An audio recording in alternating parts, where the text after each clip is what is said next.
tal? Un gusto. Bienvenidos a su informativo del mediodía en un día tremendamente emblemático para los trabajadores del Paraguay y el mundo entero. ¿Qué tal? ¿Cómo estás, Amalia? Bienvenida. Roberto, buenas tardes para vos, para todos los televidentes. Feliz Día del Trabajador y feliz feriado también para todos. Comenzamos con nuestros títulos. A propósito, este 1 de mayo, sindicatos de trabajadores realizan varias movilizaciones con varios reclamos, entre ellos mejores condiciones laborales, aumento del salario mínimo y baja de precios de la canasta familiar. Alumnos de un centro educativo superior de Upacaraí vivieron minutos de terror ante la irrupción de dos asaltantes armados que obligaron a todos a ponerse de rodillas. A propósito, la celebración por el aniversario del Club Esportivo Luqueño se vio empañada por hechos de violencia protagonizados por barras bravas. ¿Cuándo no? Causaron daños en viviendas y aterrorizaron a los vecinos enteros. Bueno, vamos hasta exteriores. Fiorella, contanos qué es lo que pasó en zona de Upané. Buenas tardes. Buenas tardes, Roberto. Una discusión entre vecinos terminó de manera violenta luego de un ataque a machetazos. El afectado terminó con más de 30 puntos en la cabeza y el agresor ya fue detenido. Esperamos. Y ya recibimos desde otro frente informativo a nuestra compañera Leila Jiménez con este intento de feminicidio, Leila. Exactamente, Amalia, hablamos de una mujer que fue atacada a tiros por parte de su expareja. De hecho, realizó la denuncia por intento de feminicidio, sin embargo, cuestiona que el Ministerio Público haya cambiado la carátula a violencia familiar. En minutos los detalles. Te esperamos.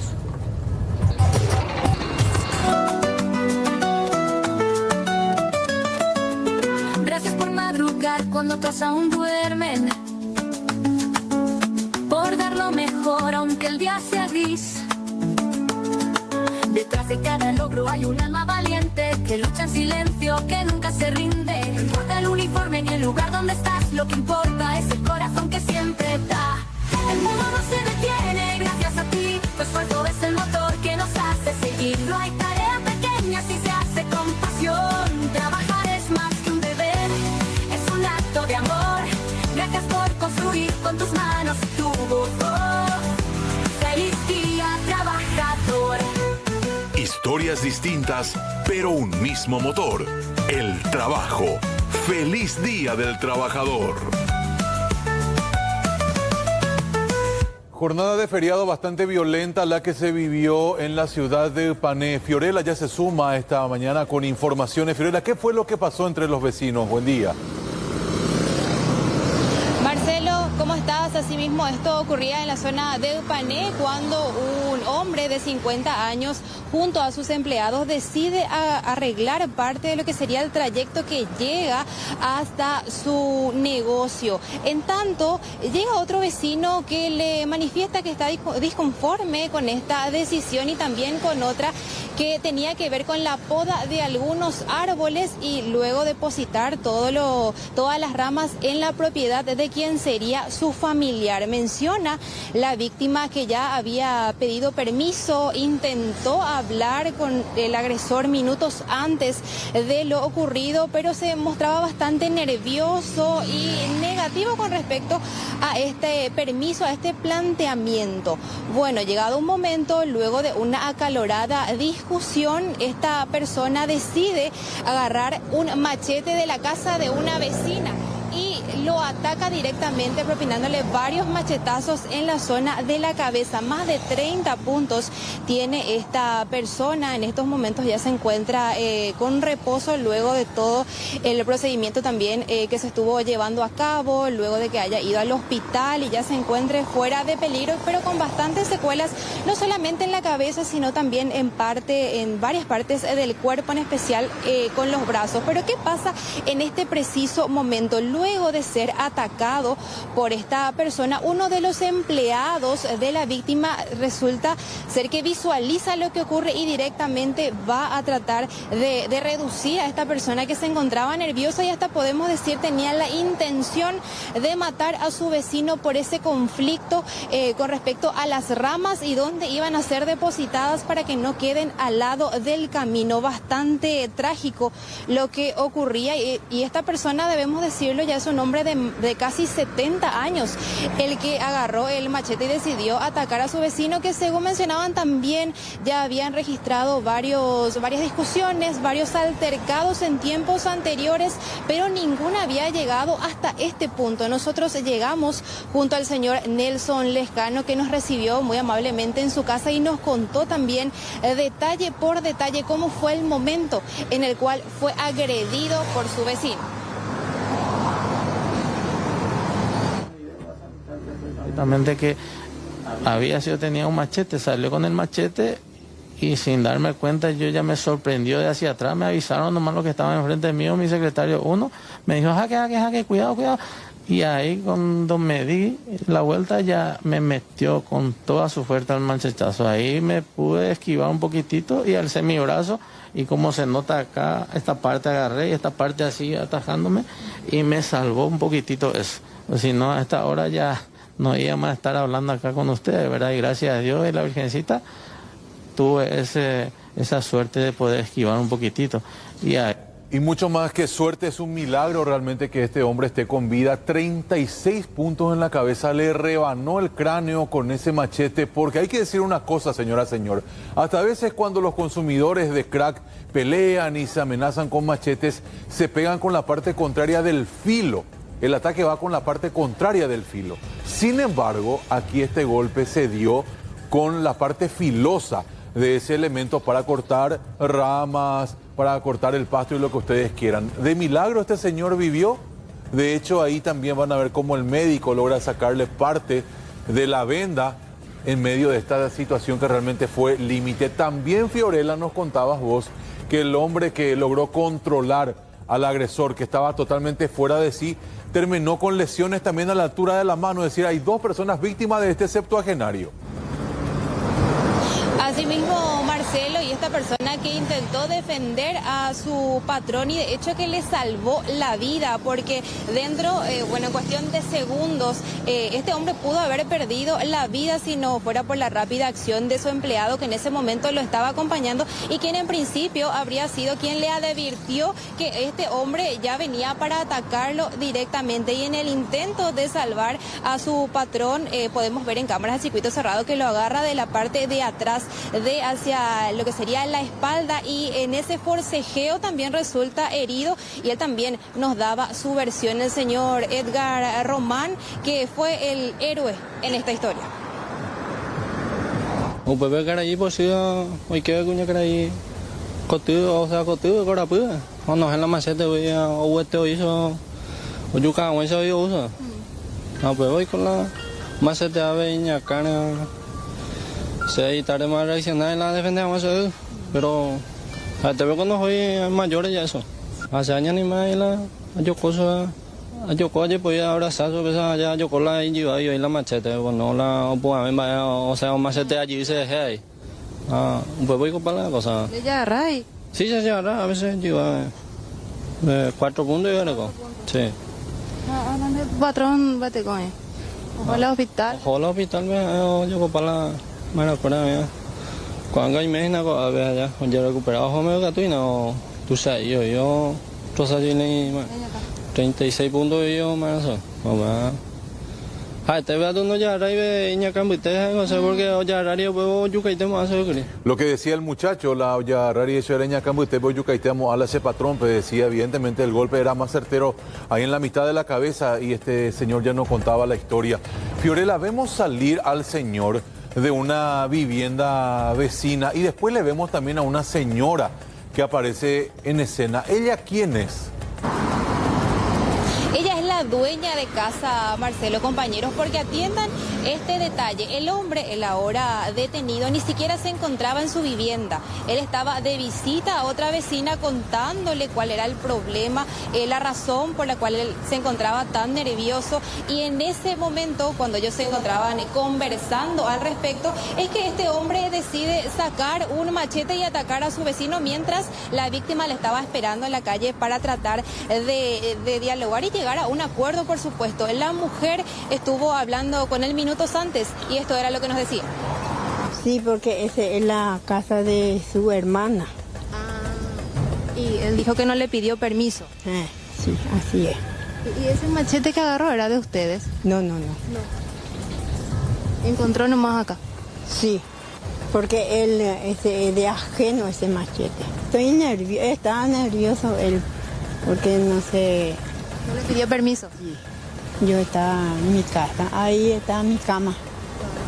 Porque demasiado me duele mi cabeza y estoy en mi cama. Y después yo escuché ruido acá en ese piedra. Y me levanto y yo contra ese muchacho al lado de él, estaba abajo así y él estaba... Le estaba atajando. Y nos va a entregar la machete y miró por mí, traerle la machete de Tito. Me dio la machete y no le daba a él. Fiorella, conversando aquí con Roberto, me explicaba él de que una persona ya de 70 años de edad es como complicado que vaya a la cárcel, pero va a tener que tener evidentemente una medida de castigo ante esta situación, ya que hay un antecedente también de brutalidad hacia otra persona. Está detenida en la comisaría entonces esta persona, la agresora, y la víctima que se recupera. Vamos a estar muy atentos a todo lo que envuelve a este caso, ¿sí? Asimismo, Marcelo, y también mencionar que esta persona fue llevada hasta la Fiscalía de J. Augusto Saldívar justamente para declarar, y según nos adelantaron iba a ser imputado por tentativa de homicidio y también lesión grave, pero vamos a tener también más información al respecto en el transcurso de las próximas horas. Gracias, Fiorella.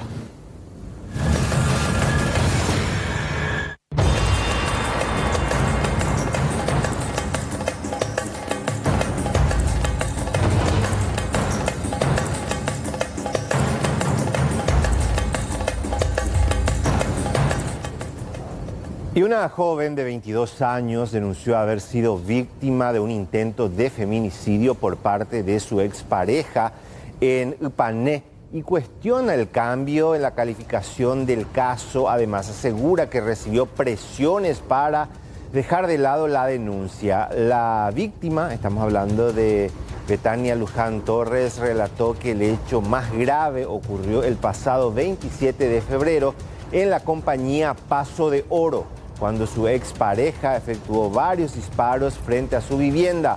Uno de los proyectiles impactó en su pierna, dejándola herida. El presunto agresor es Enrique Cantero Jara. Él fue detenido recientemente en cumplimiento de una orden de captura por tentativa de feminicidio. Sin embargo, ella cuestiona que el caso haya sido caratulado como violencia familiar. La primera vez que me llegó a amenazar fue el 20 o 22 de febrero, vino directo acá en mi casa, yo estaba barriendo mi patio con normalidad con mi bebé. Él vino y me apuntó con su arma por mi pecho ya luego. Yo veo que viene aquí arriba un auto con todo. Yo me doy cuenta de que es mi expareja y le pude avisar a él que era él. Y logra huir, pero él al arribar hacia acá ya luego ya hace el primer disparo. Después él se da la vuelta acá por mí y me empieza a gritar cosas que él me avisó luego que tarde o temprano me iba a hacer. Acá mismo yo estaba. Le di la espalda a él, me iba a subir acá para abrir mi portón y ahí me disparó él en la pierna y ahí él huye. ¿Cuánto disparó eso? Uno. Por mi pantorrilla. Como tentativa de feminicidio. ¿Y ahora cambiaron el... Y ahora cambiaron a violencia familiar nomás. ¿Por qué? ¿No te explicaron? No, yo me enteré por otro lado nomás que cambiaron de carátula. ¿Y con eso vos tenés miedo que él salga ahora? Y claro que sí, tengo miedo porque él vive acá cerca nomás. Acá de Upané nomás también es él. ¿Te sigue amenazando él? ¿O te sigue amenazando todo el tiempo que estuvo Sí, libre? el martes me fui a la fiscalía y me dijeron luego que por qué yo estaba ahí, porque a mí nadie no me llamó, que yo no tengo el por qué estar ahí. Y me empezaron a hostigar muchísimo, empezaron a presionarme que yo acepte plata para que él se quede ahí. ¿Cuánto te ofrecieron? Me ofrecieron 15 millones hermano, más 5 millones mensuales hasta que se complete 100 millones. Que piense en mi hija y que todo era presión por parte de mi hija, que yo ahora voy a tener esa oportunidad, que él, si es que, o sea, que tarde o temprano él va a salir y que yo me voy a quedar sin nada.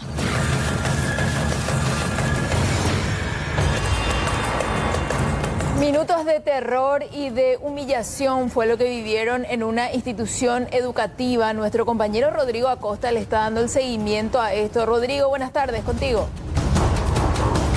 Buenas Buenas tardes, Amalia. Es así, en Upacaraí estos alumnos vivieron momentos de zozobra en el Centro Educativo Superior de Salud, ubicado en el barrio Santa Rosa de esa ciudad. Dos hombres ayer en horas de la tarde irrumpieron el lugar mientras alumnos estaban realizando algunos exámenes. Irrumpieron el lugar con arma de fuego en mano, intentaron quitar algo de dinero del establecimiento, no pudieron llevarse el botín, sin embargo el susto se llevaron los alumnos. Nosotros pudimos hablar con la directora del establecimiento, quien precisó algunos detalles al respecto.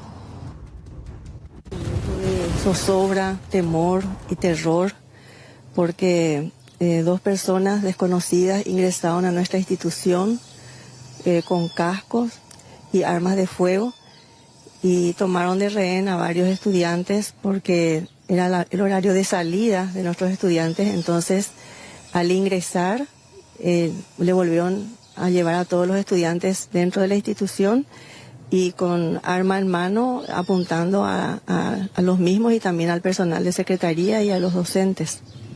No se llevaron nada, estaban buscando dinero, directora. ¿Qué es lo que sucedió por ese lado? No sabemos qué es lo que buscaban, ¿verdad? Pero apuntaban con el arma, apuntaban al señor que trabaja en la fotocopiadora, luego a la secretaria, en las ventanas también, ¿verdad? Y a nuestros alumnos les hicieron sentar, estuvieron todos encimados ahí y apuntándole con el arma. No sabemos qué es lo que buscaban, ¿verdad? Pero no se llevaban absolutamente nada. Sí, rompieron vidrios de las ventanas con el arma de fuego. Ustedes manejan dinero porque, bueno, no se llevaron nada, menciona, pero ¿se maneja aquí algún monto que de alguna manera los delincuentes vinieron a buscar? Y generalmente se hacen todo por transacciones. Hoy en día ya todo es por banca web, ¿verdad? Y dinero así. Bastante raro todo lo que ocurrió, Rodrigo, y la forma en la cual ingresaron, por sobre todas las cosas. Daba la impresión que entraban como para llevarse todo lo que encontraban y como para matar incluso por la agresividad, pero finalmente nada. Es así, Amalia. Decía la directora en una parte que por suerte no estaba justamente el personal de seguridad, porque de ser así pudo haber habido algún herido, porque por supuesto iban ellos a reaccionar ante la irrupción de estos delincuentes. Aparentemente ellos manejaban alguna información de que ahí había dinero. Sin embargo, nos decía justamente la directora que hay una caja chica que hay normalmente menos de 100.000 guaraníes. Las investigaciones se están haciendo al respecto para dar con el paradero de estos dos delincuentes. Mencionaban también de que en la zona suele haber asaltos justamente a estos alumnos que al salir de esta institución van hasta la parada del colectivo, en donde son más o menos 2 cuadras hasta Ruta 2, y en ese trajín, en ese lapso, en esa cuadra, normalmente suelen darse estos aprietes por parte de los motoasaltantes. Sin embargo, es la primera vez que mencionan que en esa institución irrumpen de esa manera. Van a seguir con las investigaciones para dar con el paradero de estos dos delincuentes que pusieron de rodillas a varios estudiantes. Y ojalá que lo puedan hacer realmente, Rodrigo. Es así, es así. Esperemos que los policías y las autoridades puedan dar con el paradero de estos dos autores del hecho que, según mencionan, según están indagando, son dos jóvenes, son personas bastante jóvenes quienes irrumpieron el día de ayer, que finalmente no llevaron ningún botín y gracias a Dios no resultó ninguna persona herida. Gracias, Rodrigo, por el contacto.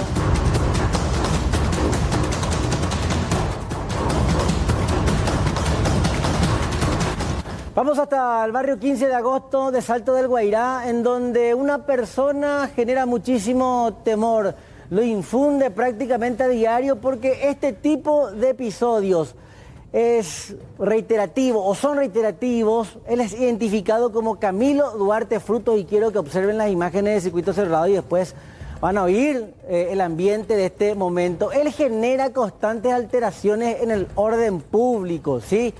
Y principalmente es productor de varios escándalos en la vía pública y conflictos en comercios del barrio. ¿Saben cuándo? Por lo general, ojo, yeruré fiados no me he la mitad, los comerciantes no le dan enfiado a Pepe y posible. A tu posición no me deja ver en la mitad super fiado. Entonces, los vecinos señalan que ya realizaron varias denuncias ante la comisaría y la fiscalía sin obtener hasta el momento una respuesta efectiva. El típico vecino problemático, afirman además que y aparentemente él estaría sobremotivado a raíz del consumo, es lo que indican. Hay videos que captan momentos de ira por parte de este hombre. Escuchen.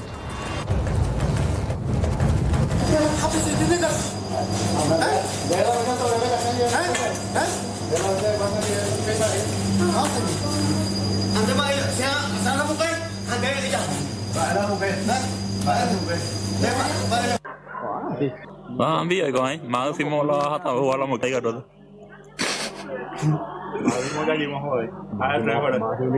Hata itu ya tu mau jauh habis bisa. Hata itu ya jauh ya cuci ni. Ya está. Espadachín. Ta.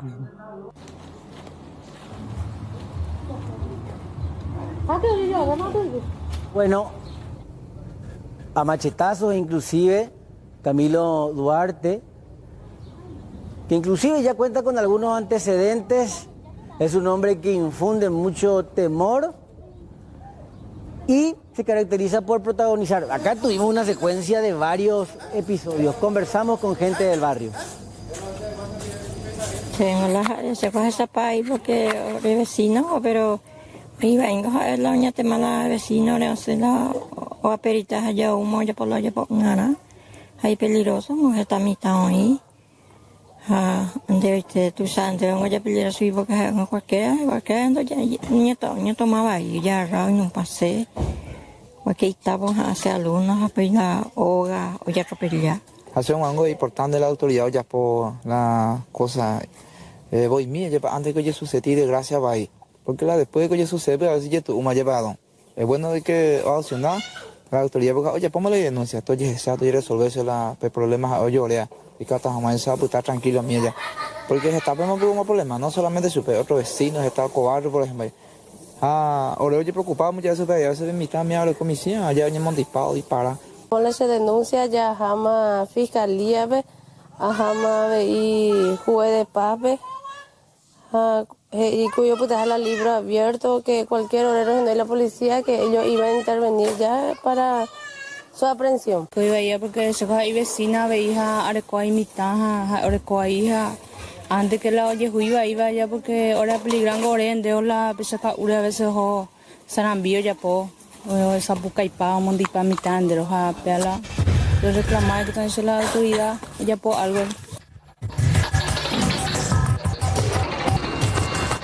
Bueno, qué manera de festejar un aniversario más del Club Esportivo Luqueño. ¿Qué es lo que pasó con estos patoteros organizados, Natanael? Lastimosamente, Roberto, hubo incidentes entre ambos bandos de los hinchas del Club Esportivo Luqueño.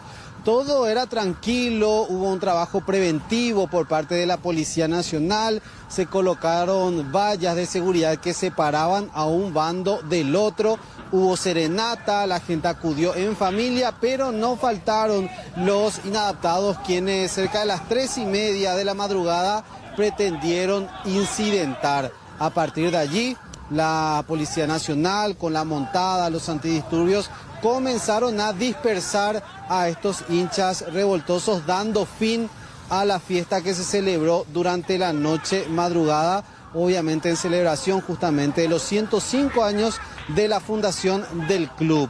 Compartimos a continuación prácticamente las corridas que se dieron, hasta atropellaron varias viviendas. Escuchemos.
Bueno, evidentemente que no terminaron de aprender, hay que insistir. El último episodio con los barras del Club Cerro Porteño. Esto sin duda pasó a instalarse absolutamente en todos los clubes de cierta relevancia y cantidad numérica de socios que forman parte de este tipo de estructuras cuasi criminales, Nata.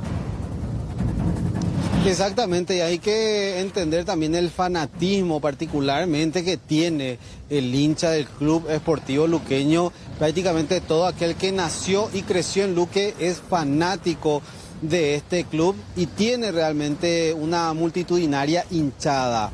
Una de las vecinas de la zona conversó con nosotros, Roberto, en exclusiva, y mencionaba el momento de terror que vivió porque prácticamente desconocidos invadieron su casa haciéndose pasar por dueños de casa para evitar justamente las corridas de los agentes policiales. Esto es lo que mencionó esta mujer. La parte más difícil pasó a las 3 de la mañana. Ellos en la previa ya estuvieron haciendo sus desmanes correspondientes afuera, pero a las 3 de la mañana es cuando ellos irrumpieron. Entraron, se puede ver en el circuito cerrado, se puede ver cómo ellos tumbaron uno de los portones, abrieron este otro portón que está aquí cerca, ingresaron como si nada en este patio, se metieron hasta el fondo, pasaron, casi echaron la muralla del fondo de la casa. Y la policía, la montada y otros grupos que estaban acá persiguiéndoles, ¿verdad? Dispararon a mansalva sin pensar que en esta casa hay niños, hay gente, como si fuera la calle. Momentos de terror realmente vivimos porque nos sentimos demasiado desprotegidos y esto es cada vez que va a haber un partido. Y en la celebración del aniversario de Luque, lastimosamente, siempre están ocurriendo este tipo de cosas. Pero anoche se pasaron, o sea, en la madrugada de hoy se pasaron, porque realmente ingresaron hasta cerca de nuestra habitación y nosotros teníamos que estar totalmente, digamos, guareciéndonos detrás de una puerta para que no puedan entrar. Qué increíble, Natanael, porque especialmente cuando llegan así fines de semana largos, con un feriado de por medio, mucha gente pretende descansar, mucha gente pretende encontrar ese recogimiento, recargar las pilas, pero acá evidentemente, y lo que decía la entrevistada, ¿no? Se pasaron una vez más sin respetar el derecho del otro, del próximo, del semejante. Todo bien con reivindicar la pasión por un club, pero finalmente hay que establecer ciertos límites. Y Roberto, tengamos en cuenta que para hoy, a esta hora del mediodía, también hay una nueva convocatoria de todos los fanáticos del Esportivo Luqueño ya digamos, hacia uno de los accesos del estadio. En plena avenida, hay música, hay escenario y nuevamente los hinchas van marchando con dirección al estadio. Esperemos que en esta ocasión, en el transcurso del día, no se den nuevamente estos encontronazos porque de a poco, según las imágenes que pudimos observar, se van acercando nuevamente una cantidad importante de hinchas hasta el sitio.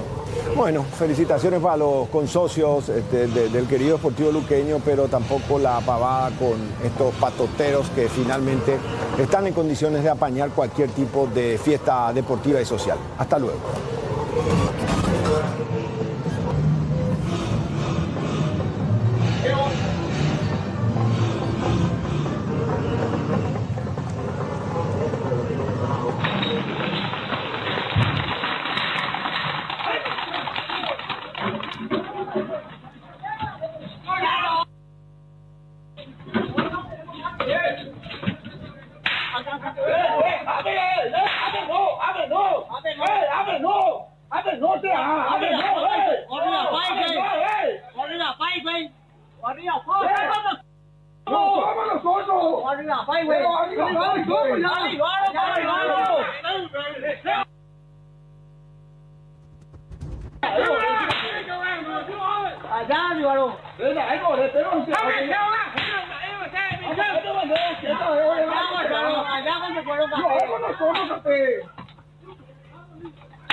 Llegó el momento de los reportes ciudadanos y rápidamente vamos a esto que fue captado a través de cámaras de circuito cerrado. Este es el momento en el cual estas captaron lo que pudo haber sido una verdadera tragedia. Calle empedrada de la calle Bocayatú de Villa Elisa. Un motociclista transitaba tranquilamente a velocidad prudencial, porque estaba sobre un empedrado, cuando llega este automóvil gris IST, tan rápido como un competidor de rally. Fíjense, intenta adelantarse y por centímetros no se lo lleva por delante. Si llegaba a embestirlo, bueno, se lo llevaba no solo por delante, quizá también al cielo. El motociclista no contaba el cuento, evidentemente, si es que pasaba lo que acabo de decir. Ahora, ¿qué es lo que impulsa muchas veces a los conductores a realizar este tipo de maniobras en calles empedradas? Y acá podemos notar que esta calle, además de estar empedrada, es muy angosta. Puede ser motivo de otras tragedias. 19:19, momento en el que los vecinos todavía transitan, inclusive hasta a pie en ese sector. Pierde el control y puede subir a la vereda y una vez en la vereda, posteriormente impactar contra alguna vivienda o persona.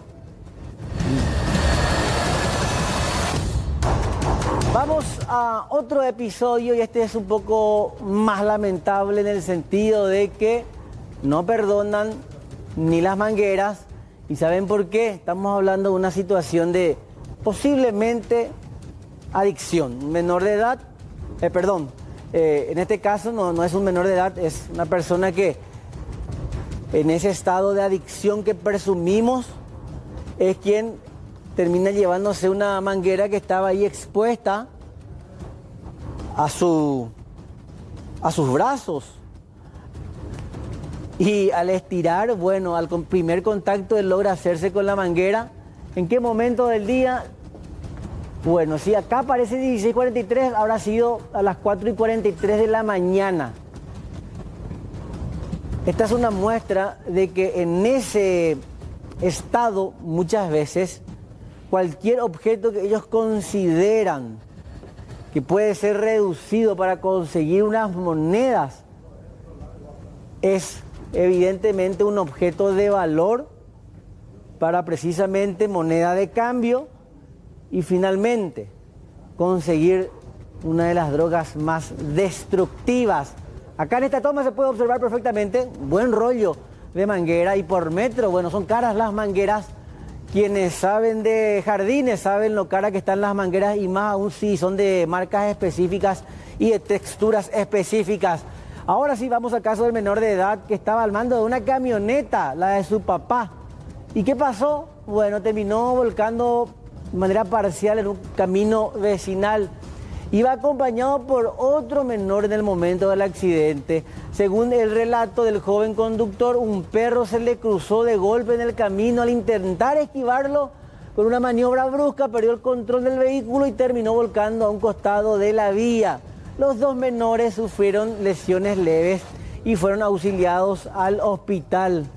El fiscal ordenó la incautación de la camioneta y evidentemente se abre una investigación a los padres porque le dio una responsabilidad de manejar una camioneta a menores de edad.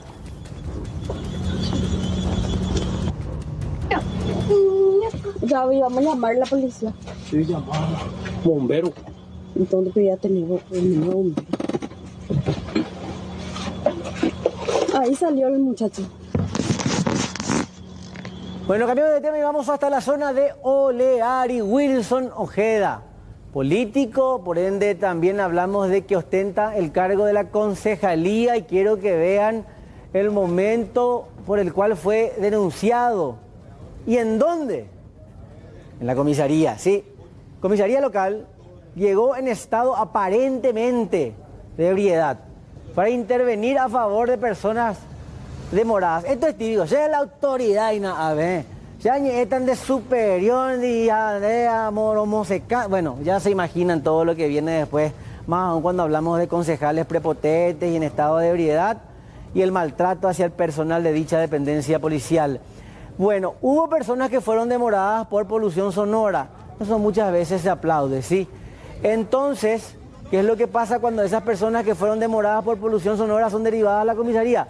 Aparece el concejal que aparentemente le gustaba la música fuerte y ahí comenzó a ser prepotente contra el personal de la comisaría de Oleari. Agentes de guardia intentando presionar, o sea, él intentó presionar a los agentes de guardia, a sus conocidos. También se menciona que durante el episodio llamó al intendente de la localidad. Completito. Y eso hizo que haya mucha tensión en el lugar. El ambiente esto. A Martínez, ahora yo le llamar caminera, que venga acá. No hay problema. Oye, ¿cuánto se va a botea a pensar millones? No hay problema. Me gusta caminar, yo puse la caminera. Bueno, ya no está la caminera, no hay problema. Se me va Martínez, le va a hacer acá. No hay problema. Ahí viene de lleno de nota. Ya no es vecino, ya no es amigo, ni va a poder. Esperar de llamar, aquí a ver la caminera. Y va a venir acá, Colina, Martínez, abogado, lo que quiera, va a venir acá. Ahí viene de nota. Amigo, ya de vecino, vete con la.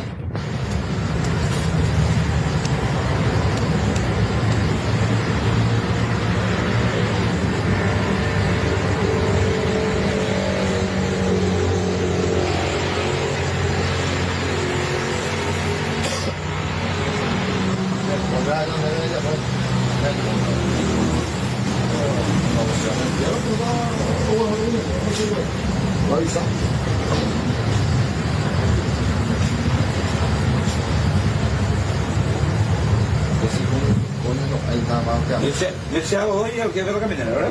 No. ¿Quién es? ¿Colina?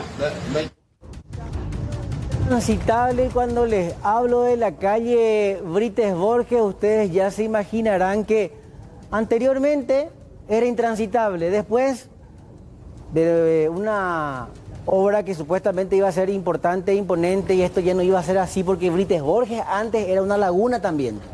Ya por los 90, inicios del 2000, ahí se formaban lagunas tras los días intensos de lluvia. Ahora volvió a ese tipo de situaciones. Renació la laguna. Sí, y son varias lagunillas a lo largo de este tramo.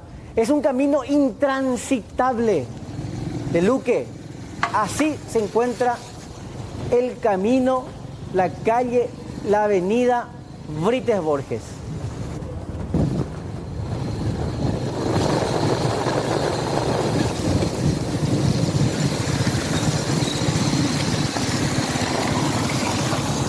Famoso Brites Borges. No hace ni 6 meses que sale el logo guau.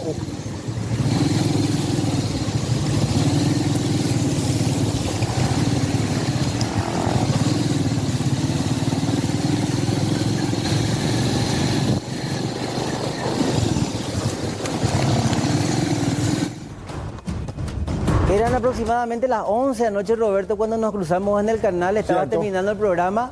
Sí. Nobleza obliga a reconocer que veníamos un poco hambrientos. Ajá. Nos invitaste a unas ricas empanadas. Sí.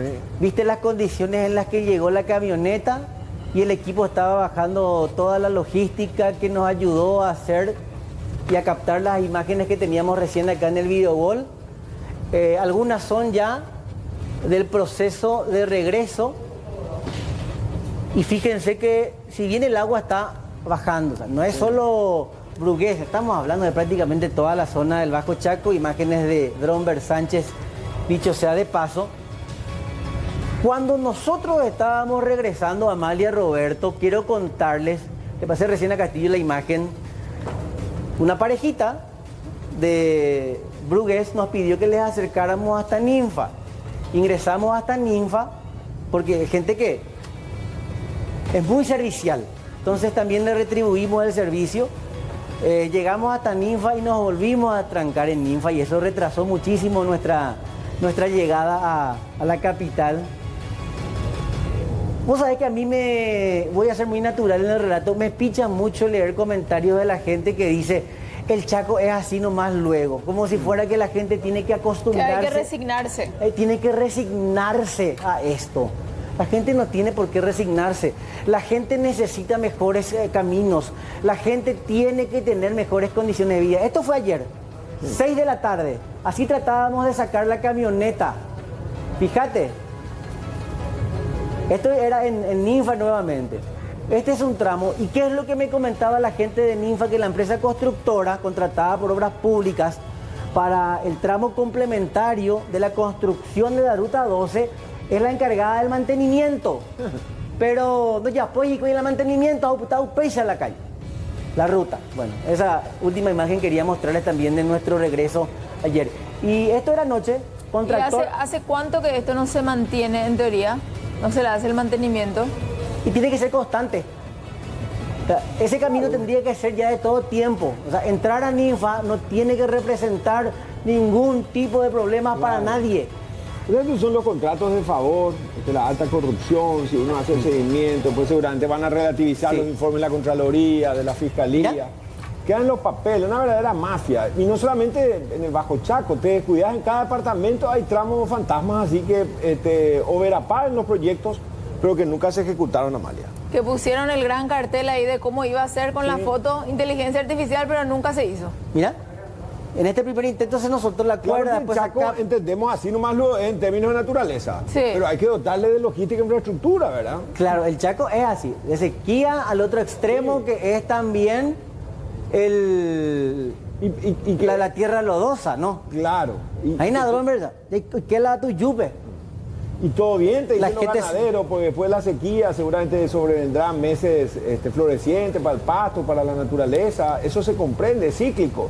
Pero lo que no podemos permitir como sociedad es que se siga robando a cuenta del erario público. Y hay un video, el último, que ya completamente oscuro el tramo cuando salíamos. Ahí, mira. ¿Eso qué es? Ahí, el agua, así estábamos. Sí. Así salíamos. Y después estaba cuando salíamos ya, que tuvimos que sacar, nos sacó el tractor, pero no de frente. De hacia atrás. De hacia atrás, porque era imposible. Ahí está. Así salimos de... Ahí Pepe Weiter y Dromber.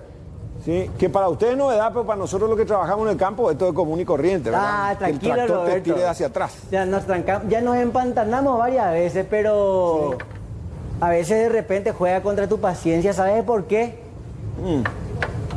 Porque sabes, y cuando te cuentan la gente que no tendría que estar así, que un tractor ya no te tendría que sacar de ahí, porque hay una empresa que tiene que hacerse responsable de ese tramo. Y no le preguntaban a las autoridades comunales, ahí departamentales, cuál es la empresa, el Ministerio de Obras, si se hace el seguimiento, o si esto todo queda en un tremendo platalle. Uy, después la ciudadanía ya normaliza situaciones de estas naturales. Y Obras Públicas tiene que responder y la empresa tiene que hacer. O sea, ahora la gente de Ninfa, o por lo menos esa empresa, sabe que...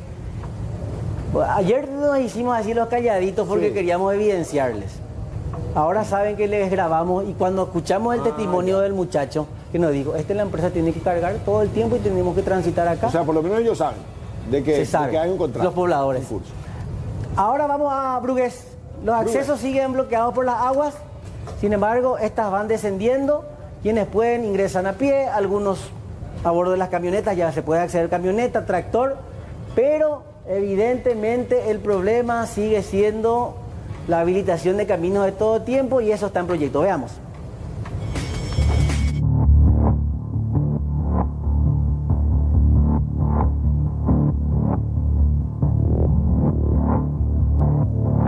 Este es el acceso principal a la ciudad de General Brugués y nos conecta con la ruta número 12. A partir de acá nos conectamos al barrio central y desde este punto ustedes podrán observar que este es el que nos distribuye a los principales barrios de la ciudad. A mis espaldas se encuentra el acceso al puente Juan Domingo Perón, frontera con la hermana República Argentina.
cercano al Pilcomayo.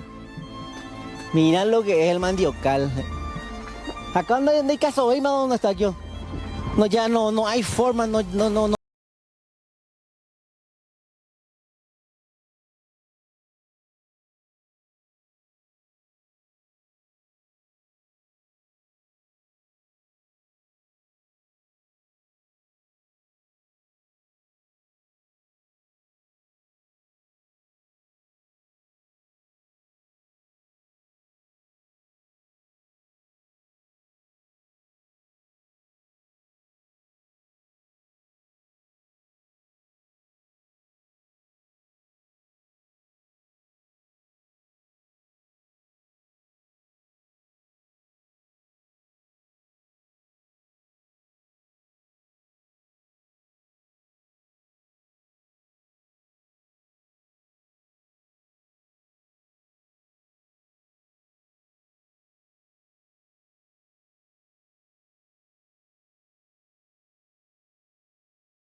Partillo y San José.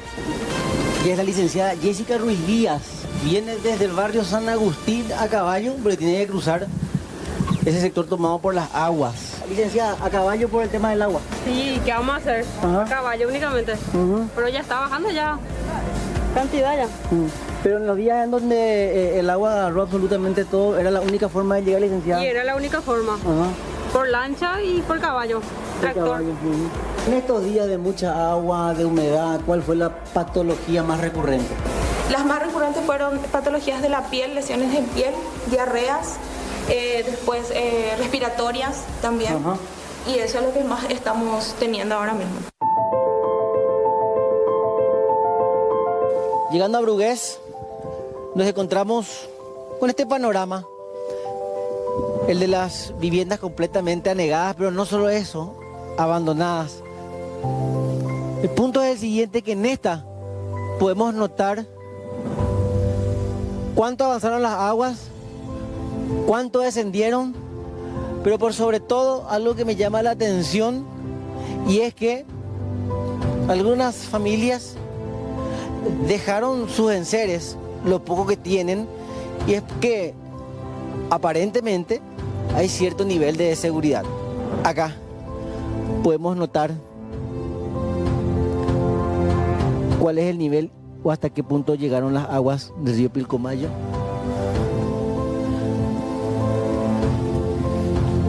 ¿De a poco se van secando o va disminuyendo el agua? Y fíjense cómo la gente con total seguridad deja expuestas sus cosas. Ya hay otra.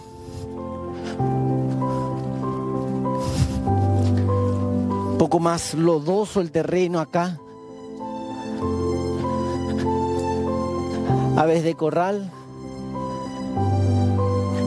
Vemos si podemos llegar hasta aquella casa. Está un poco más alejada del acceso principal a la ciudad.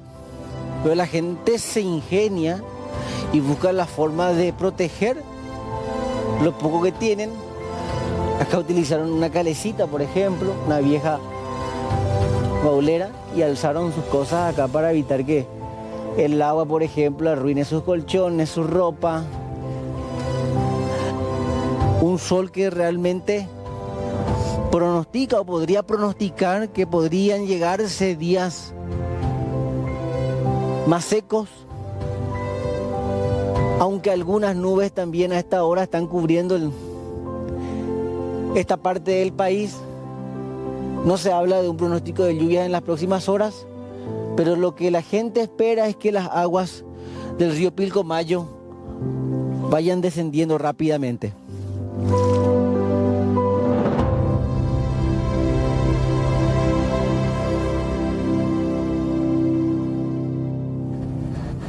Y la presencia de Alexis Aveiro, de Jorge Paredes y Francisco Sánchez como equipo del SNT y C9N marca el compromiso que tienen nuestros medios para con ese Paraguay sufrido. En instantes seguimos hablando de la realidad que golpea duramente a este punto del Chaco paraguayo. por de pronto vamos a cambiar de tema. Y vale decir que un clásico de cada feriado, lastimosamente, son los accidentes de tránsito. Uno múltiple esta mañana muy temprano. Cristian Vázquez, ¿cómo estás? Buen día. ¿Qué tal, Marcelo? Un abrazo para vos y toda la teleaudiencia. Así es. El Día del Trabajador marca para los bomberos voluntarios y todo el esquema de seguridad un día de atención especialmente al amanecer del día feriado y posterior al mediodía donde se empiezan a dar los mayores reportes. Es lo que pasaba hoy. El primer reporte de la mañana hablaba de un accidente múltiple, de un accidente que involucró a 3 vehículos. Luis Carlos Alvarenga, al mando de su vehículo, atropella a 2 vehículos estacionados que estaban sobre la avenida Acceso Sur. Él se estaba dirigiendo hacia la ciudad de Asunción. En algún momento él trata de dar un giro a la izquierda, después decide nuevamente retomar el camino hacia Asunción, pierde el control, según él mismo lo explicaba la policía, y termina impactando contra estos 2 vehículos. Hasta ese momento no se sabía su estado porque él estaba todavía sin la prueba de alcotés, pero posterior a eso te contamos cuánto le dio. Vamos a ver, Marcelo, lo que decían los bomberos voluntarios y la Policía Nacional, quienes tuvieron la intervención en este accidente múltiple milagroso, porque la forma en que quedaron los vehículos hacía suponer que tenían que haber heridos o personas muy graves, pero no fue así. Vamos a ver lo que pasaba hoy a la mañana temprano sobre Acceso Sur. Llegamos al sitio, encontramos 3 vehículos involucrados en el accidente, en la cual hicimos todo lo posible de sacarle sana y salva a la gente atrapada, ¿verdad? Una pena, ¿verdad? Estos tipos de accidentes que ocurren, ¿verdad? Pero estamos siempre nosotros firmes para estos trabajos. Sí. Genaro, decime una cosa, en primera medida ustedes pensaron que iban a tener que cortar el vehículo, pero con algunas maniobras lograron sacar a la víctima. Sí, nosotros fuimos llamados por la central, como dije, 10:42 ya con los equipos hidráulicos ya bien preparados como siempre, antes de la formación, en la entrada de la guardia. El equipo hidráulico siempre está en operativo, ¿verdad? Para estos casos. Sabíamos que algo iba a pasar porque por la fecha que estamos teniendo, ¿verdad? Estamos preparados para esta situación y lastimosamente vinimos, pero no sacamos a la gente sano, pero sin cortar el vehículo. Según las manifestaciones del conductor, él mismo se venía en dirección norte, hacia el centro de Ñemby. Y él mismo manifiesta que chocó, perdió el control de su rodado, impactando por 2 vehículos que estaban estacionados. Luis Carlos Alvarenga Vázquez, este es el conductor de la Toyota Sienta. ¿El que dio positivo? El que dio positivo al alcotés, 0,7,40 aproximadamente. La fiscal ordenó la detención del mismo. Ya está acá el Ministerio Público, ¿no? Bien, Cristian, entonces aparatosa situación la que se dio esta mañana, milagrosa también, como bien marcabas. Y el consejo para los muchachos, ahora, si vas a tomar, quédate en casa y quédate a dormir en el sillón y tenés que volver a algún lado, usar la plataforma, decir, hoy ya no queda excusa para aquel borracho o borracha que quiere salir a la calle manejando. Marcelo, vos sabés que lo que más nos tocó con Anderson es que estaban los vehículos estacionados, estaba el protagonista del accidente de tránsito, Luis Carlos Alvarenga, y ¿sabes quién ya otra vez se fue a auxiliarle? Su señora con su bebé en brazos. Le avisaron a ella, salió de su casa y termina exponiéndole a un bebé de aproximadamente 4 o 5 meses. Y es mejor quedarse en la casa. Realmente, si vas a tomar, elegí un conductor designado, toma hasta el agua del florero si querés, pero no vayas a manejar, no expongas a la gente y hay daños muy importantes. Hicimos un cálculo rápido con Anderson y calculamos que más de 150 millones le va a salir el chiste a este muchacho que por no dejar la llave en casa o por salir y manejar en estado etílico arruinó su fin de semana, su Día de los Trabajadores y probablemente la economía de su familia. Hoy, a partir del mediodía, empiezan las alertas de los bomberos porque a partir de este mediodía, Marcelo, se da la salida de los conductores que están festejando en varios lugares el Día del Trabajador. Día del Trabajador, Día de la Amistad y Año Nuevo, fechas muy de alerta para los bomberos voluntarios y todo el equipo de contención de primeros auxilios en el sistema de emergencias nacional. Eso que nos queda todavía, Cristian, sábado, domingo, el operativo retorno, es decir, cuánta gente va a seguir moviéndose por las rutas del país. Así que gente, conciencia principalmente. Gracias, Cristian, muy amable.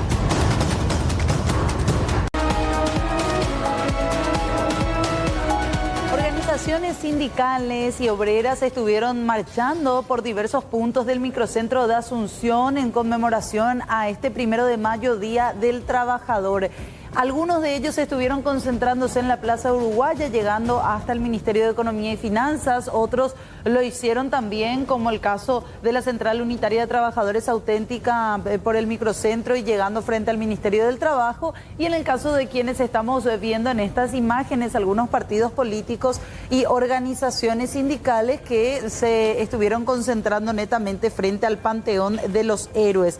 Ellos estuvieron hablando en sus discursos, en su marcha, en conmemoración de la fecha, con varios pedidos y reivindicaciones en esta jornada que no solamente trae celebración, también exigencias. Estuvieron hablando, por ejemplo, y sentando postura sobre la posibilidad de un aumento salarial que ellos consideran se debe dar de manera urgente, principalmente en el ámbito del salario mínimo. También exigen mejores condiciones laborales, respeto a la estabilidad en el empleo y el fortalecimiento del sistema del seguro social. A la vez aprovechar esta fecha como para expresar nuestro descontento como trabajador.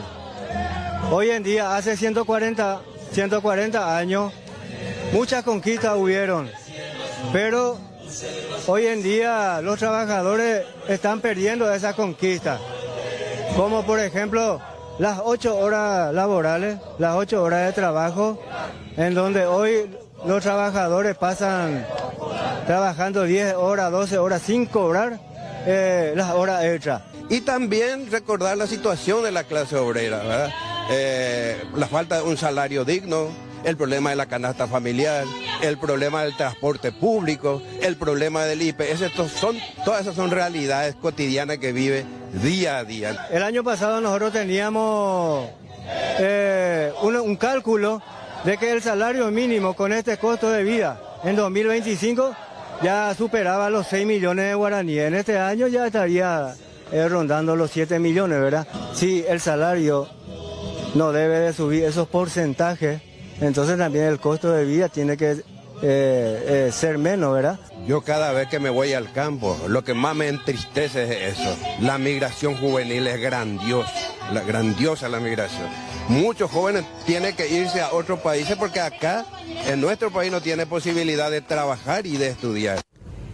Y también queremos compartir un poco una radiografía del sector del empleo, por sobre todo en el Paraguay. Estas cifras dadas a conocer por el Instituto Nacional de Estadísticas, el INE, tienen que ver y reflejan directamente lo que es la realidad del empleo en este primer trimestre del año. Si vemos aquellas personas que lograron conseguir trabajo, veamos el comparativo. En el primer trimestre, es decir, los primeros 3 meses, enero, febrero, marzo del 2025, había 3.087.000 personas ocupadas. Eso quiere decir que obtuvieron empleo de alguna u otra manera, ya sea de medio tiempo o no, independientes, cuentapropistas, emprendedores, asalariados, informales e informales incluidos en este número. Esta cifra aumentó en un número que no es demasiado, en un porcentaje que no es demasiado alto en comparación al año pasado. Pero de esa cifra de 3 millones y piquito que teníamos en los primeros 3 meses del año pasado, esta cifra trepa ahora al número de 3.204.000 personas que tienen algún tipo de ocupación según el INE. Vamos con las siguientes cifras también, porque esto quiere decir que 117.000 personas se sumaron a estar ocupadas en nuestro país. Vamos rápidamente a la siguiente placa, por favor, que nos muestra también lo que tiene que ver con el siguiente número y la siguiente estadística. La subocupación de personas. ¿Qué quiere decir esto? Según el INE, las personas subocupadas son quienes tienen algún tipo de trabajo, pero que trabajaron menos de 30 horas en la semana. Y este número equipara o tiene que ver con 131.483 personas que se encuentran bajo este régimen. ¿Qué pasa? Creció la cantidad de personas que tienen algún tipo de trabajo. Y paramos acá, por favor. Creció la cantidad de personas que están ocupadas. Y creció, por ejemplo, también la cantidad de mujeres que lograron algún tipo de ocupación. Amalia, Roberto y televidentes. 84.000 mujeres lograron este año, en comparación a los primeros 3 meses del año pasado, conseguir alguna ocupación. Pero de esas 84.000 mujeres, 16.000 están subocupadas, es decir, solamente trabajaron menos de 30 horas en la semana. Eso te da cuenta de que quizás ganaron menos, o sea, ganaron poco, quizás ganaron menos del salario mínimo, o tienen algún tipo de trabajo a medio tiempo por trabajar en otra cuestión, en el hogar, o por tener que estudiar, o por algún tipo de situación que les impide trabajar más horas y por lo tanto ganar más. Las personas desocupadas se ubican hoy día en 177.961 personas. Son personas que tienen la capacidad de trabajar, tienen la fuerza y ellos pusieron a disposición su mano de obra, pero no consiguen estar ocupadas, ni siquiera a medio tiempo, ni siquiera menos de 30 horas a la semana. No consiguen trabajo. 177.961 personas. Esta cifra siempre va desde los 15 años en adelante, pero de la fuerza de trabajo. Es decir, una ocupación con salario mínimo para arriba. Sí, o quizás con salario menos del mínimo también. ¿Y los subempleados serían estos o los que no tienen luego nada que hacer más allá de que tengan predisposición? No, a ver, te explico, Roberto. Ajá. Hay una cantidad de cerca de 4 millones y más de personas de 15 años en adelante. Okay. De ese total, 3.300.000 le dijeron al INE, yo soy fuerza de trabajo, porque ya amba a posee, ya hay catú amba a po. Pero el resto dice, no, yo no puedo porque estudio, o porque no quiero ni estudiar ni trabajar, etc. Pero la fuerza de trabajo del Paraguay es de 3.382.000 personas. De ellos, 3.204.000 están ocupadas, de alguna manera, ya sea formal o informal. Y de ellos, 177.000 no están siendo ocupadas, no tienen trabajo, vea, Hayes. Se entiende. Y estábamos viendo ahí los otros números de personas que sí están subocupadas. Claro. Que subocupadas trabajaron, pero trabajaron poco en una semana, por ejemplo. O sea, aumentó el empleo, pero en números muy poco significativos en términos porcentuales, ¿sí? En comparación al año pasado. Eso sí, también creció la informalidad y la brecha salarial, les quería mostrar, entre hombres y mujeres sigue siendo la misma, sigue siendo bastante alta. Fíjense, 3.300.000 guaraníes es el promedio nacional del salario mensual, ¿sí? 3.300.000. Pero vean el siguiente, ese es entre hombres y mujeres. En general. 3.300.000 es el salario promedio. Los hombres ganan 3.800.000, solamente los hombres en promedio. Y las mujeres, si vamos a la siguiente parte de esta misma placa, ganan vamos a continuar con la placa, por favor. Le damos play. 2.800.000 ganan las mujeres en promedio. O sea, hay todavía una brecha salarial importante, nos decía. Se le paga mejor a un hombre que a una mujer, pero después se promedia y por eso se habla de 3.3, cuando que 3.8 ganaría un hombre y 2.8 una diferencia de 1 millón. Entonces, exactamente. Ahora, Fernanda, Roberto y televidentes, otra realidad que yo veo mucho es que muchas personas que tienen un trabajo seguro, calculando un salario mínimo, también optan, por ejemplo, a la tarde, si es 8 horas laborales, dicen, no, yo voy a ser conductor de plataforma. Claro. No, yo voy a vender algo en casa. Se fomentó mucho también lo que tienen que ver con las ferias de garage, por ejemplo. Claro, que hoy los fines de semana vemos que la mayoría de la gente saca su mesita y pone ahí sus cosas, ¿verdad? Y vamos a escuchar, si les parece, ya la primera parte de lo que decía el director del INE, Iván Ojeda, respecto a eso que decías, Amalia. ¿Qué pasa? En su gran mayoría, ¿dónde consiguió trabajo la gente? Esta gente que consiguió trabajo, los 117.000, ¿sí? Que se sumaron y que son personas ocupadas. En el sector secundario, por ejemplo, muchos de ellos empezaron a recibir o a poder conseguir trabajo en fábricas de prendas, industria alimenticia, vendedoras de prendas, lo que decías, cuentapropistas, y en el sector terciario, es decir, la gente también consiguió más trabajo en finanzas, seguros, inmuebles, cooperativas y desarrolladoras. Vamos a escuchar parte de lo que nos decía respecto a esto el director del INE, Iván Ojeda. De los 117.000 que lograron ocuparse adicionalmente, vimos que en la categoría de asalariado o obrero privado son cerca de 30.000 personas adicionales que logran ocuparse, o sea, se ocupan como asalariados y principalmente son mujeres. Todo esto en el sector privado. El empleo público vimos que tuvo una leve reducción en la comparación interanual del sector privado. El sector privado, en cuanto a asalariado obrero privado, emplea prácticamente a 1.370.000 personas. Los independientes también tuvieron un crecimiento de cerca de 96.000 personas, esto principalmente por los cuentapropistas. Bueno, ahí está. Muchos cuentapropistas, disminuyó levemente también la cantidad de funcionarios públicos o personas trabajando en el sector público, decía. Y otro aspecto más, porque decíamos, creció el empleo. Por más que sea en términos porcentuales muy poquita la diferencia, creció el empleo, pero también creció la informalidad, ya vamos a estar hablando de eso.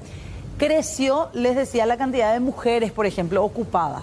La mayoría trabajan menos de 30 horas semanales, pero creció.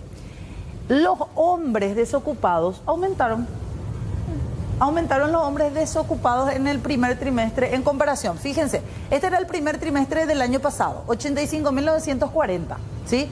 Y si nos vamos al primer trimestre de este año, van a ver la diferencia en cuanto a cifra es importante, a porcentaje no. Vamos a continuar, por favor, ahí está. El primer trimestre del 2026, los hombres desocupados son 88.296. O sea, eso nos decía también el del INE. No son muchos en términos porcentuales, pero igual son personas. Claro. 3.500 hombres. Sí, 3.500 hombres que se desocuparon. Y nos decía el director del INE, eso pudo haber sido, por ejemplo, en el caso de hombres que trabajaban en Hambre Cero y que a inicios de este año ya no lo hacían. El año pasado sí empezaron trabajando en alguna empresa relacionada al programa de alimentación escolar. Y en este año, en los primeros meses, ya no lo hacen y quizás pueden volver a encontrar trabajo en los siguientes meses. Veremos si eso cambia conforme vayamos viendo también cómo avanza este año en cuanto a estadísticas de empleo. La informalidad creció, esto era lo que nos decía también respecto a eso Iván Ojeda. Si bien sabemos que para el primer trimestre del año 2026, los ocupados formales no agropecuarios son una población de 1.108.000 personas. Vimos que hay un crecimiento de cerca de 67.000 personas. Entonces, de los 117.000 que lograron ocuparse, prácticamente 67.000 lo hacen en una ocupación formal. En cuanto a los informales, también hubo un crecimiento de cerca de 29.000. Actualmente la formalidad o la economía está formalizada en un 40,1%. Y la informalidad sigue en torno a 59,9% en nuestro país. Para ir cerrando, nos decían también las estadísticas, y esto tiene que ver con la discusión que vamos a tener semanas más adelante. Solamente 300.000 personas cobran salario mínimo. ¿Cómo impacta eso en nuestro país? 700.000 personas ganan menos del salario mínimo. Y hay que hacer nomás la diferencia con esas personas que están ocupadas. Réstenle estos 1 millón de personas entre los que ganan salario mínimo o menos. Y hay muchísimas más personas que por un mínimo, por 100.000 más nada más, ganan un poco más que el salario mínimo. Con pero lo que va a significar después con el reajuste del salario mínimo famoso, que se da la inflación, pero no subió para los subempleados. Sí. Y ahí es donde se da un tremendo desfasaje a la hora de poder comprar y tener ese poder adquisitivo muy relativo. Así es. Salíamos también a las calles a consultarle a hombres y mujeres cuánto les había costado en su momento conseguir el primer empleo, y esto era lo que nos decía. Sí, me costó mucho para conseguir eso. ¿Cuál fue tu primer trabajo? ¿Qué hacías? Y parte de albañilería. Albañilería. ¿Y cuánto fue lo que ganaste en tu primer sueldo? Y mi primer sueldo era 70.000. ¿70.000 por día? Sí. Sí, me costó conseguir bastante, la verdad. A los 21 años conseguí mi primer trabajo y empecé a trabajar de niñera. ¿Y cuánto fue tu primer sueldo? 500.000. ¿Eso era semanal, mensual, cómo era? Era quincenal. Sí, cuesta mucho y el poco se ganaba demasiado, no alcanzaba para nada. ¿A los cuántos años conseguiste y a qué trabajo hacías? A los 18 y cajera en el supermercado. ¿Tu primer sueldo de cuánto fue? Y 1 millón y algo nomás era. Encontrar trabajo Me costó sí que empezar un currículum desde cero, como totalmente nuevo, un currículum que no tenía nada más que lo que estaba estudiando, era como demasiado difícil. En mi primer trabajo fue en una distribuidora, yo estuve como auxiliar en la parte de logística. ¿Cuánto ganabas? ¿Cuánto fue tu primer sueldo? ¿Cuánto fue? Fue el mínimo en ese momento, que creo que era 2.200.000.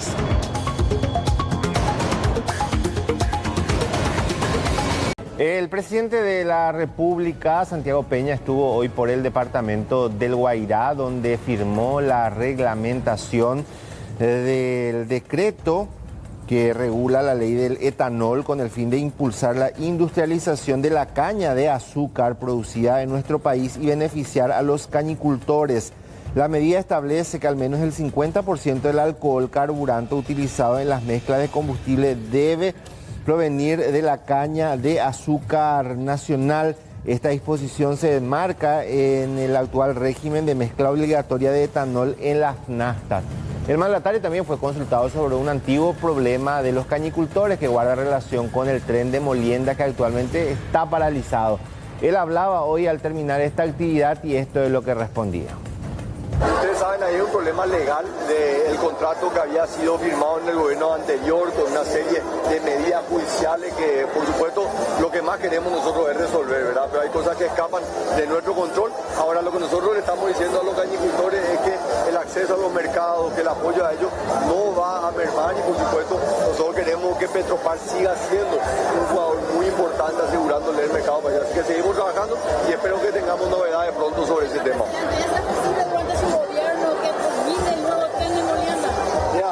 La construcción en sí es una construcción que lleva un tiempo, pero nosotros estamos haciendo todo lo posible para que eso se pueda concretar. Esto ha llevado enormes negociaciones, conversaciones con el sector productivo, explicándole qué es lo que nosotros controlamos y lo que nosotros no controlamos, porque es un proceso judicial que esto viene ya del gobierno anterior, así que estamos trabajando para poder resolverlo, pero apenas lo resolvamos, no tengan ninguna duda que vamos a trabajar para que se pueda implementar lo antes posible.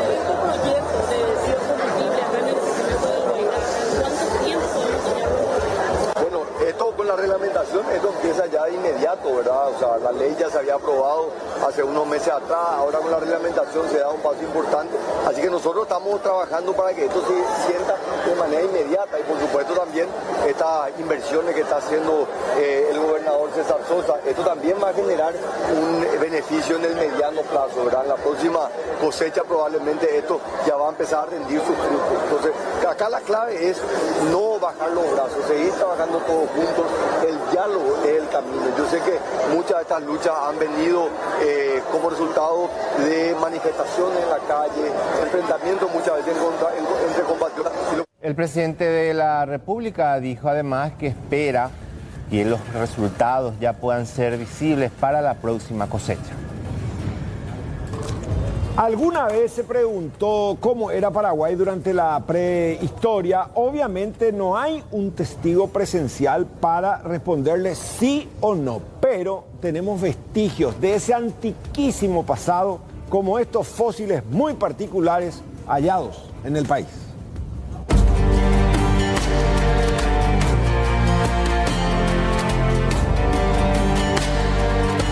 En el año 2017 fueron extraídos clandestinamente de nuestro país unas 13 toneladas de fósiles. Estas fueron decomisadas en Brasil por autoridades del vecino país. Se trata de troncos petrificados que para la ciencia no están clasificados como minerales, ya que hace millones de años fueron árboles.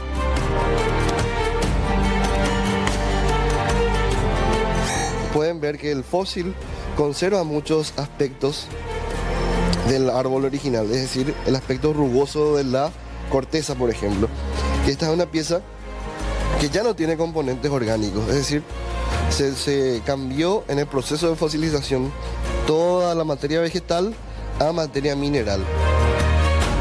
Árboles gigantes que se erigían hace 250 millones de años, incluso antes de que existieran los dinosaurios, durante un periodo conocido como Pérmico. En aquel tiempo, y tras la división de Pangea, lo que hoy es Sudamérica, formaba parte de un supercontinente llamado Gondwana. En el Paraguay de aquella época estábamos dominados por las coníferas, es decir, el grupo al que pertenece, por ejemplo, los pinos. Hoy día no hay ninguna especie de pino nativa del Paraguay, pero en aquel entonces sí había decenas de especies. Y por otra parte, también teníamos helechos arborescentes, es decir, helechos con forma de árbol y que podían medir hasta 10 metros de altura.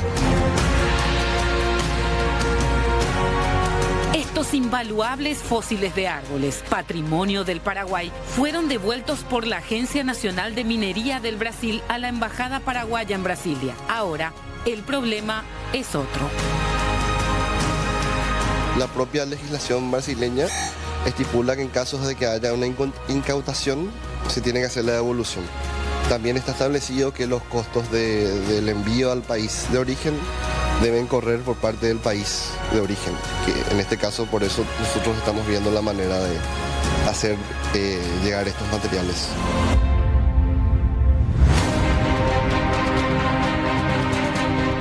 El paleontólogo explica que estas piezas poseen un valor científico incalculable, aunque en el mercado negro se comercializa por miles de dólares, y lo lamentable es que a veces es solo para formar parte del decorado de algún espacio de quien pueda adquirirlos. Estos materiales fueron incautados presuntamente para ser exportados a Europa con fines de uso decorativo.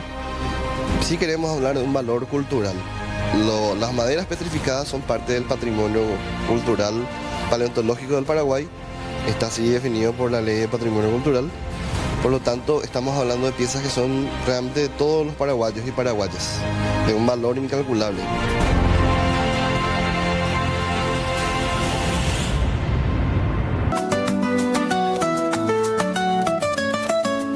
Gracias por madrugar cuando otros aún duermen, por dar lo mejor aunque el día sea gris.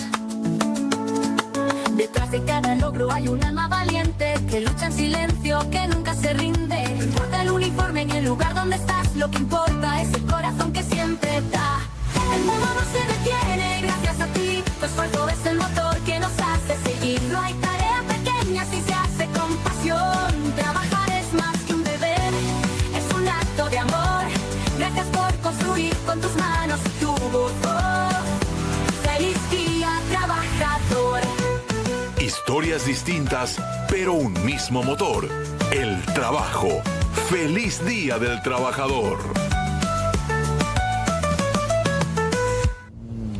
Bueno, muchas felicidades para todos los trabajadores a lo largo y ancho del Paraguay, ¿sí? La bendición de tener un laburo significa muchísimo, llevar el pan de cada día a casa y sostener una familia. Hola, Amparo, muchas felicidades, gran trabajadora. Muchas felicidades, doctor. Gracias, Robert. Sí. Felicidades, Amparo, también a toda la gente que nos elige cada siesta. Sí, señor. Bueno, en este día tan, pero tan especial, nosotros queremos hablar un poquito de la realidad de trabajar en nuestro país. Y yo como mujer no puedo dejar de mencionar a la mujer, a la mamá trabajadora, que muchas veces tenemos que cargar el peso de la familia, así como también la responsabilidad de llevar el pan de cada día. Las estadísticas hablan de un alto número de personas que están en trabajos informales, que no tienen el seguro social como corresponde, que no acceden a un salario fijo y una infinidad de situaciones que nos vulnerabilizan a todos los paraguayos y paraguayas. El trabajo dignifica realmente, acceder a él de una manera oficial, formal y con todas las garantías. Creo que es la gran deuda que queda pendiente. Un especialista en empleo, el doctor Enrique López Arce, nos visita hoy con una gran laboradora también, con doña Ramona. Bienvenidos, ¿cómo están? Las damas primero. Felicidades, señora. Bienvenida, doña Ramona. Muy buenas tardes. Primeramente le doy gracias a Dios por este hermoso momento que me regala y muchísimas gracias para ustedes y que Dios siempre le bendiga. Amén. Amén. Puede venir como presentadora acá del ¿Cómo habla? Me gusta. Doña Ramona vino, nos abrazó, nos piropeó, nos mimó y yo creo que eso define exactamente lo que ella hace y lo que le motiva. Y antes de hablar ya también con el doctor Enrique, ¿verdad? Que es un capo en todo lo que es el trabajo en sí. Quiero ya pasar, doctor, si me dejas, mostrar el video de ña Ramona. Ella dedica su tiempo a dirigir el tránsito enfrente a la escuela a donde va su nieto. Pero atrás de ese servicio a la comunidad hay una razón muy especial. Veamos y después hablamos.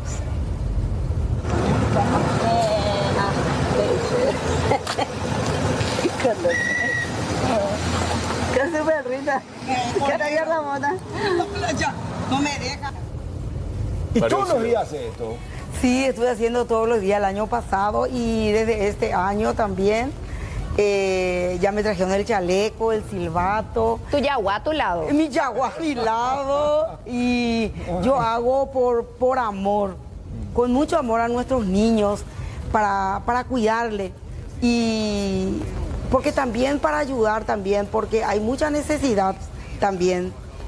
Y no, a veces la municipalidad no abastece todo. Mira, Ramona, pero ¿cuál es la historia real detrás de este gesto tuyo? ¿Qué te pasó a vos con tu familia? Por eso saliste a hacerlo. Por eso salí.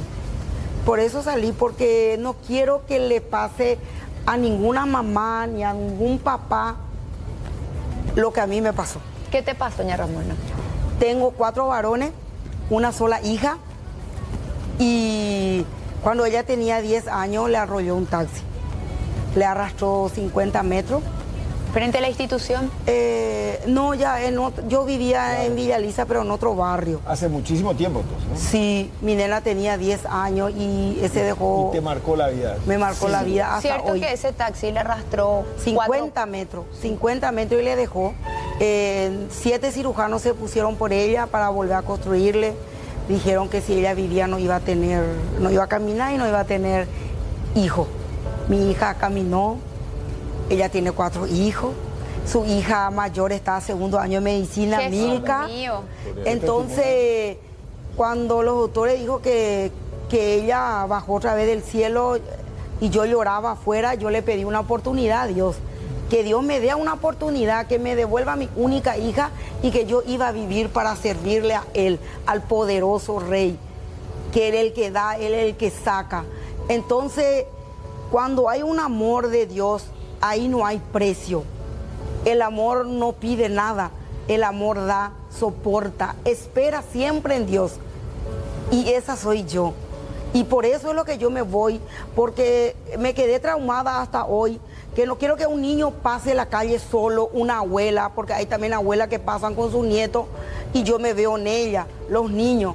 Entonces con mi silbato soy un poquito Argel, porque toco a toda velocidad el silbato. O sea que no te quedaste solamente en el mal recuerdo, sino que vos aprendiste como una lección, un compromiso, y hoy es tu lugar en el mundo, en esa esquina. Me gusta, y el intendente ya no quiere que esté ahí por el fresco que entra. ¿Qué te dice el intendente? Y me dice, ña Ramona, no quiero más que esté ahí, porque ya entra al fresco, te vamos a mandar todo lo que vos querés. Y manda, no quiere más con mi edad que yo esté ahí. Hay que ponerte un casco, no me voy a aguantar. Y que mande policía siempre, ¿verdad? Manda, ya mandó porque salió todo. Entonces él ya manda, me mezquina mucho, también me quiere también él. Entonces ya no quiere más con mi edad, pero igual yo me presenté al día siguiente con mi chaleco, con mi silbato, para controlar igual. O de último le puede poner como directora para leccionar a otra gente. Pero más vale, porque vos a la par también vendés chipa. Media luna, pasta frola. Siempre salía a vender para que mis 5 hijos estudien. Y entre los 5 hijos tengo un hijo médico. Doctor López, esa es la realidad de muchas paraguayas y paraguayos. Con pequeños trabajos lograron sacar adelante a toda una familia. Yo quiero decir una parte nomás y le ruego a Dios que nos ayude a todo, al gobierno, a todo, para que lo que a mí más me duele es que las mamás paraguayas dejen su hogar, sus niños, su esposo y se van en otro país, en España, y ahí se destruye la familia. Porque lo que yo digo que Paraguay es un país muy grande, lleno de bendición, porque acá es el reino del amor. Entonces, yo digo que si le ayudamos a las mamás a vender cosas, yo por ejemplo que ya cumplí toda mi misión de mamá, que ya se recibieron todo, yo lo que quiero es enseñarle a las mamás la media luna, la sopa, la todo, para que ellos vendan. Porque tenemos jóvenes capaces de ser estudiantes de primer nivel los paraguayos, pero les falta una oportunidad, falta la oportunidad a los padres para ayudarles, porque hay muchos que quieren estudiar medicina, arquitectura, todo, pero no se puede, dicen las mamás, y a esas mamás es la que yo le quiero ayudar, a esas mamás, ese es lo que le pido a Dios. Así que en el futuro yo ya cumplido, quiero que Dios me dé esa oportunidad para poder tener un salón, no sé, acá en un otro lado y capacitarle a la mamá, ayudarle a vender para que ellos puedan el granito de arena, mandarle a la facultad a su hijo. Así mismo. Ese es mi gran deseo. Contá, doña Ramona, lo que le dijeron. A ella le dijeron la medicina no es para los pobres. Sí. Y ella dijo, pobre es aquel que... Cuando yo salí a vender, me dijo, ¿qué quiere estudiar tu hijo? Uno de ellos era, y le gusta medicina, le dije. Ña Ramona, qué desconsiderado es tu hijo, me dijo. Medicina, como si medicina no es para los pobres, me dijo. Y yo sonriente agarré mi tupper y le dije, cuando ya me iba a retirar, le dije, ¿vos sabías quién es el pobre? Le dije, pobre es aquel que no quiera, pobre es el que no confía en Dios y el que no quiere trabajar, le dije. Imagínate, vendiendo media luna, vendiendo sopa, pasta frola a sus 5 hijos profesionales. Doctor, contanos un poquito cómo está la situación en nuestro país a nivel desempleo y a nivel oportunidades. Bueno, lo que hay que entender es que hay mucha gente como doña Ramona, ¿verdad? Entonces, reconocer eso primero. El Paraguay, de acuerdo a las cifras oficiales, hoy tenemos 177.961 paraguayos buscando empleo y no lo consiguen. O sea, primero en honor a esa gente hay que decirle esto es lo que tenemos, ¿verdad? No hay que exagerar la verdad. Sí mirar, reconocer también, cuando miramos hacia atrás en el 2022 teníamos 1.101.000 asalariados privados. Hoy, digamos, con las últimas cifras del primer trimestre del INE, tenemos 1.370.000. Entonces, sí tenemos casi 300.000 en 4 años, o sea, un promedio de 75.000 que supera digamos, en 15.000 asalariados nuevos cada año. Eso es positivo, es muy positivo, pero tampoco no estamos conformes con eso, ¿verdad? Nuestro gran dilema tiene que ver con la informalidad. 20 años atrás, nosotros decíamos queremos estar cerca del 60% porque estábamos más cerca del 70%. Hoy estamos debajo, un 58% de informalidad, pero no podemos estar contentos con eso. Entonces, lo que tenemos que entender es que tenemos 900.000 paraguayos como doña Ramona que son cuentapropistas, pero yo felicito a usted, a la producción, por traer testimonio de ella en este día, porque ella nos muestra que de verdad si uno se esfuerza, y en realidad el paraguayo se esfuerza por amor a su familia, ¿verdad? Ahora, doctor, perdón la interrupción, ¿sí? ¿Por qué el paraguayo se vuelca a ser cuentapropista, a la informalidad? ¿Por qué no se apega a la formalidad? ¿No le convence el sueldo? ¿Es poco, no le alcanza? ¿Las condiciones no están dadas? No, lo que hay que entender es que el Paraguay no genera suficiente empleo para todos, ¿verdad? Nosotros tenemos un promedio de 60 a 80 mil jóvenes que salen del tercero de la media. Y imagínate, son 60, 80 mil, no contó doña Ramona, pero ella no terminó el colegio, ¿verdad? Doblemente meritoria. Y se calcula que la deserción escolar está cerca de un 50. Entonces, si vos tenés 60, 80 mil que terminan por lo menos el colegio, tenés otro número igual que no terminó y que, mira, yo lo vengo estudiando. Yo estoy seguro que el que salió del colegio, que no terminó, es por necesidad. No es que no se va, sino porque la familia le dice, ¿sabe qué? Esta gente, hijo, va a tener que salir. Pero entonces empieza a... Entonces lo que hay que entender... Y automáticamente al dejar su estudio ya pasa a ser, lastimosamente, un marginado de todos los que puedan conseguir oportunidades. Tiene una sentencia encima, sí, Roberto, porque esa sentencia, hasta el playero pide colegio terminado. Totalmente. Entonces ya le deja rezagado. Le deja rezagado. Al salir por esa urgencia, en realidad se convierte en una persona que tiene menos oportunidades. Por eso alentamos a que se termine el colegio, ¿verdad?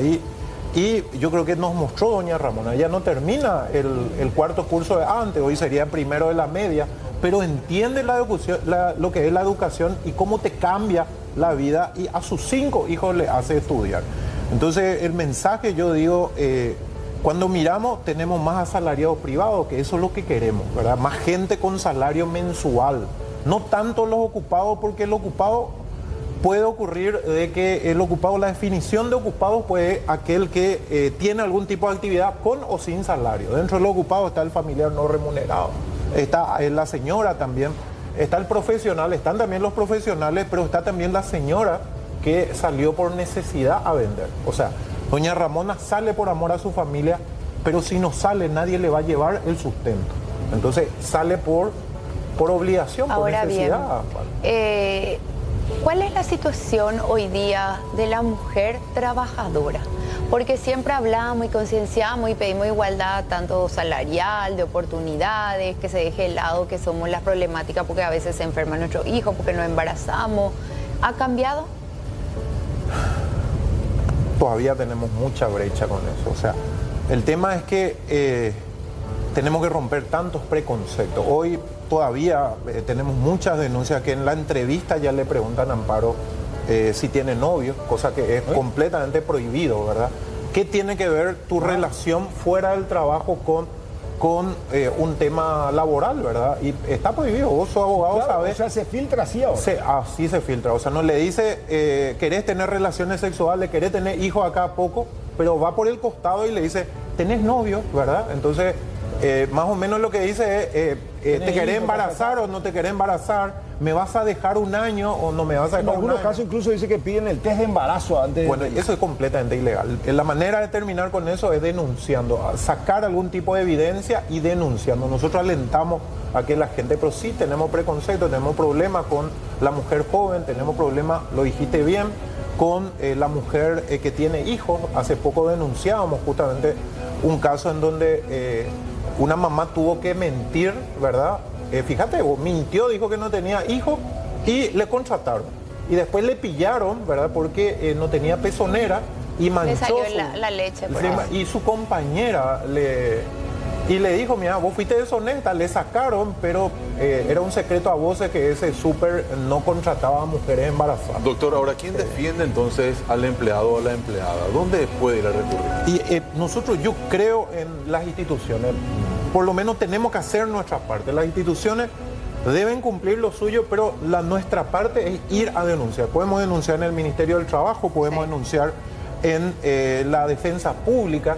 Y esto es muy importante porque en este momento también hay casos, si te tocan así, si una mujer, ya que Amparo tocó, si hay un acoso verbal o electrónico, que vaya al ministerio. Pero si le puso un dedo encima a la mujer, ya fiscalía directo. O sea, desde el momento que le pone un dedo, porque hay muchos casos donde me golpeó por la nalga, señor. ¿Qué hago? Ya no Ministerio del Trabajo, dejó de ser una falta administrativa, Ministerio Público, lo dijeron bien. Muchas veces, perdón, una cosita nomás, Roberto, y que también instar, sabemos que la necesidad es grande y que a veces nos dejamos humillar, pisotear, o simplemente agachamos la cabeza porque tenemos que llevar el pan de cada día a nuestra casa y mantener a nuestros hijos, ¿verdad?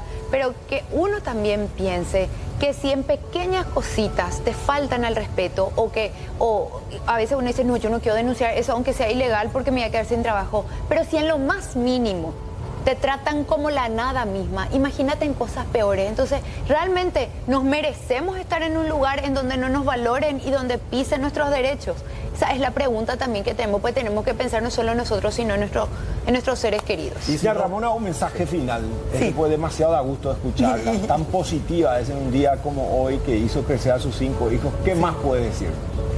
Yo lo que de corazón le digo a todas las mamás, solteras o no solteras, que ellos no tengan miedo para criarle a sus hijos, que confíen solamente en Dios, porque Dios tiene su momento, Dios escucha, Dios no nos abandona, y decirle a las mamás que luchen por el ideal de sus hijos, que le den esa fuerza a su hijo, que para un estudio nadie es pobre, porque todos somos hijos de Dios y los hijos de Dios somos ricos. Eso le puedo decir a las mamás, que luchen, que no le abandonen a sus hijos, a sus hijas, que luchen que al lado de sus hijas vendan cualquier naranja, pomelo, lo que sea, pero que luchen y no le larguen a sus hijas, que ahora tanto para las nenas o el varón hay que cuidarle. Y no importa tener así como una clueca, porque le crié como una clueca. Y eso es el mensaje que yo le quiero dar a toda la mamá. Confíen en Dios.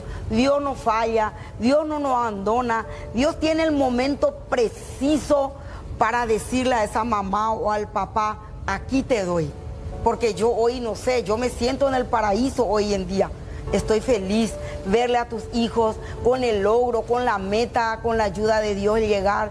Y le digo, mil felicidades a todas las mujeres paraguayas, a los papás, que sigan teniendo fuerza, que confíen en Dios, que no se cansen, que no duerman, que no tengan calor, cansancio, hasta llegar en la cima a sus hijos. Y esa es la alegría con Dios. Qué lindo. Eso es. Sí, y a propósito, nuestro director general está mirando el programa, Marcelo Fleita, y deja este mensaje. En todo os he enseñado que trabajando, así se debe ayudar a los necesitados y recordar las palabras del Señor Jesús, que dijo, bienaventurado es el que da y no precisamente el que recibe. Así que con esa reflexión nos vamos. Gracias, doctor. Señora, felicidades, doña Ramona, que es tu día, trabajadora. Muchísimas gracias a ustedes. Sin llorar, sin emocionar. Sin llorar. Muchísimas gracias por este hermoso momento que Dios me regaló, que les veo. Son hermosos, maravillosos, tienen el don que Dios les regaló, por eso están acá. ¿Y su yagua cómo se llama? Se llama negro. Negro dorado, es medio raro, pero está bien, guapo. Gracias. Gracias, doctor López. Gracias. Gracias. Y saludo a todo Villa Elisa, especialmente a Villa Bonita. Ahí está. Ya venimos.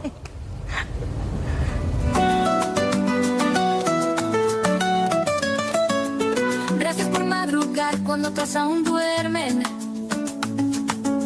por dar lo mejor aunque el día sea gris. Detrás